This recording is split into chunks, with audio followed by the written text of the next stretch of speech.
নওগাঁ পৌরসভা এলাকায় সেচের অভাবে অনিশ্চিত হয়ে পড়েছে প্রায় ১,৫০০ বিঘা জমির বোরো ধান। পর্যাপ্ত পানির অভাবে এরই মধ্যে নষ্ট হবার উপক্রম হয়েছে শীষ বের হওয়া ধান।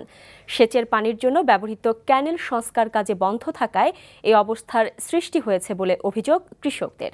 নওগাঁ থেকে আসাদুর রহমান জয়ের পাঠানো রিপোর্ট। নওগাঁ শহরের উকিলপাড়া স্লুইস গেট দিয়ে এই ক্যানেল হয়ে ছোট যমুনার পানি নেওয়া হয় পৌরসভার দুর্গাপুর, খাগড়া ও চকদেব সহ বিভিন্ন এলাকায়। এসব এলাকার প্রায় ১,৫০০ বিঘা জমির সেচ কাজে ব্যবহৃত হয় এই পানি। এবছরও কৃষকরা এই পানি ব্যবহার করেই আবাদ করেছেন বোরো ধান। শীষ বের হবার এই সময়টাতে যখন জমিতে নিরবিচ্ছিন্ন সেচ প্রয়োজন, ঠিক সে সময়ই ক্যানেল মেরামতের কারণে বন্ধ রয়েছে সেচ কার্যক্রম।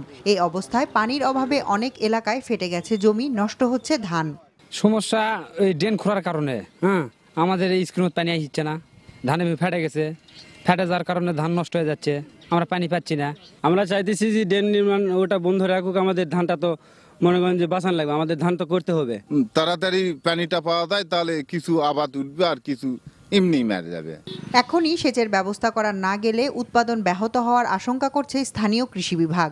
প্রায় ধানের গামুর অবস্থা, এই সময়ে বোরো ধানের পানি বিশেষ প্রয়োজন।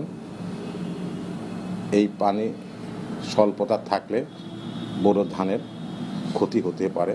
নির্বাচনী প্রতিশ্রুতি বাস্তবায়ন আর ক্যানেল সংস্কারে দাতা সংস্থার বেঁধে দেয়া সময়সীমার কারণে এই অবস্থার সৃষ্টি হয়েছে বলে জানান পৌর মেয়র। কৃষকদের যে প্রতিনিধি, তাদের সঙ্গে আমার আলাপ আলোচনা অন্তে, ব্যাপক আলাপ অন্তে তাদের একটা টেম্পোরারি আমি একটা অ্যারেঞ্জমেন্ট পাইপের মাধ্যমে সাইড দিয়ে পানি সরবরাহ করার ব্যবস্থা করে দিয়েছি।